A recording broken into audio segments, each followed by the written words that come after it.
দেশ থেকে বিদেশ, খেলা থেকে বিনোদন, সব ধরনের খবর নিয়ে আমি মিঠু শুরু করছি নজরের দুনিয়া। তাইওয়ানের সুপার টাইফুন রাগাসার তাণ্ডবে সুনানির মতো জলোচ্ছ্বাস, নিখোঁজ 124। তাইওয়ানে পূর্ব উপকূলে আছড়ে পড়ল দক্ষিণ চীন সাগরে জন্ম নেওয়া সুপার টাইফুন রাগাসা। সেখানকার সবচেয়ে জনপ্রিয় টুরিস্ট হাব হুয়ালিয়ানে ঝড়ে প্রকোপে পড়েছে বহু মানুষ। বিপর্যয়ের ধাক্কায় এখনও নিখোঁজ 124, নিহত অন্তত 14। গত সোমবার থেকেই সুপার টাইফুন রাগাসার দাপট দেখাচ্ছিল তাইওয়ানের উপকূলে। শেষ খবর পাওয়া পর্যন্ত সেটি আছড়ে পড়েছে চীনের দক্ষিণ উপকূলেও হংকংয়ে। হয়েছে ভারী বৃষ্টিও। জানা গিয়েছে ফিলিপাইন্সের উপকূলে আছড়ে পড়ার সময় রাগাসার গতিবেগ ছিল ঘন্টায় 230 কিলোমিটার। এই দ্বীপটি তাইওয়ানের পূর্বাঞ্চলীয় উপকূলের কাছাকাছি। এখনো পর্যন্ত এই বিপর্যয় কেবলমাত্র গুয়াংফু থেকেই হতাহতের খবর মিলেছে।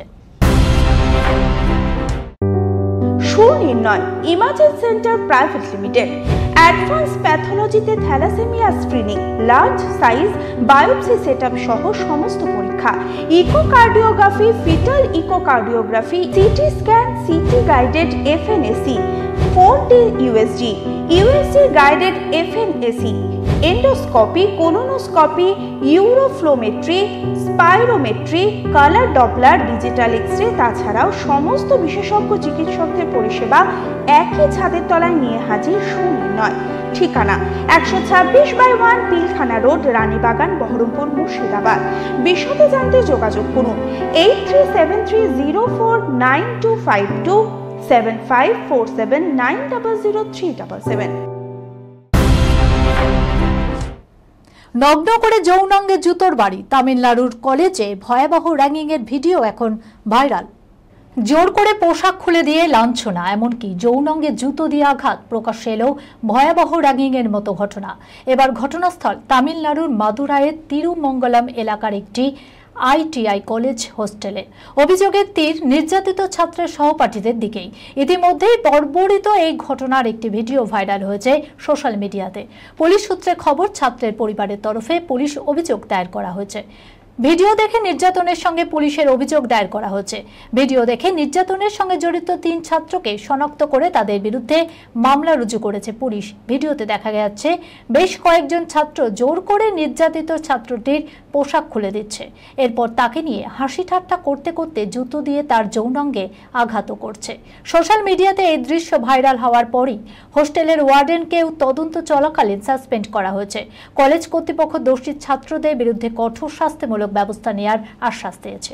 প্রশ্ন উঠতে শুরু করেছে, এত সচেতনতা, নিরাপত্তার কড়াকড়ির পরও কিভাবে র্যাগিং করার সাহস পায় পড়ুয়ারা? সিঁদুরে ছারখার পাক মিসাইল, 26 মস্কো থেকে ভারতে আসছে রক্ষা কবচ সুদর্শন চক্র। অপারেশন সিন্দুরে পাক মিসাইলকে ছারখার করতে গুরুত্বপূর্ণ ভূমিকা পালন করেছিল S-400 প্রতিরক্ষা ব্যবস্থা, যা ভারতের সুদর্শন চক্র নামেও পরিচিত। ইতিমধ্যেই শোনা গিয়েছে সেই S-400 মিসাইলের সংখ্যা বাড়াতে বদ্ধপরিকর প্রতিরক্ষা মন্ত্রক। আর তার মাঝে এলো সুখবর, ভারত রাশিয়ার পূর্ববর্তী চুক্তি অনুযায়ী 2026 সালে নয়াদিল্লির হাতে 5ম S-400 মিসাইলটি তুলে দিতে চলেছে মস্কো। জানা গিয়েছে সুদর্শন চক্র নিয়ে ভারতের সঙ্গে রাশিয়ার পূর্ববর্তী একটি চুক্তি ছিল। সেই অনুযায়ী 5টি S-400 মিসাইল ভারতে সরবরাহ করার কথা ছিল মস্কোর। তার মধ্যে 4টি সরবরাহ করা ইতিমধ্যেই সম্পন্ন হয়েছে। 5মটি আগামী বছর সরবরাহ করা হবে। জীবনের বড় মুহূর্ত উদযাপনে মায়ের শাড়িতে সাজলেন জাহ্নবী কাপুর। শ্রদ্ধা শ্রীদেবীকে। মায়ের মৃত্যু শোক কাটিয়ে উঠতে বেশ কয়েকগুলো বছর সময় লেগেছিল শ্রীদেবী কন্যা জাহ্নবী কাপুরের। তবে শোক সামলে উঠলেও মাকে সঙ্গে নিয়ে চলেন সব সময় জাহ্নবী ও খুশি। মায়ের সাজ, মায়ের পোশাকে সেজে অনেক সময় জাহ্নবীকে দেখা গিয়েছে বিনোদনিয়ার বিভিন্ন অনুষ্ঠানের মঞ্চে সেজে যেতে। এবারও তার অন্যথা হলো না।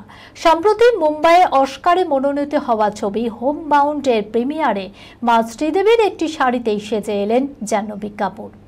সোনালি কাজ করা নীল ও কালো রঙের একটি শাড়িতে সেজে উঠেছিলেন এদিন। একেবারে মায়ের আদলেই সেজেছিলেন জাহ্নবী, সঙ্গে মানানসই মেকআপ। উল্লেখ্য, এই শাড়ি প্রয়াত অভিনেত্রী শ্রীদেবী পরেছিলেন 2017 সালে বিরুষ্কা জুটির রিসেপশন পার্টিতে। মায়ের সেই স্মৃতিকে আঁকড়েই হোম বাউন্ডের প্রিমিয়ারে সেজে এলেন জাহ্নবী। তবে এই প্রথম নয়, এর আগেও কান চলচ্চিত্র উৎসবে মা শ্রীদেবীর আদলে সেজে তাকে শ্রদ্ধা জানিয়েছিলেন জাহ্নবী কাপুর। এবারও তার অন্যথা হলো না।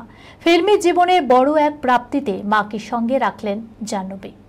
এই খবরের সঙ্গে শেষ করলাম আজকের নজরে দুনিয়া। আপনারা দেখছেন টিভি 24 বাংলা, সংবাদ বিনোদন সারাদিন সারাক্ষণ।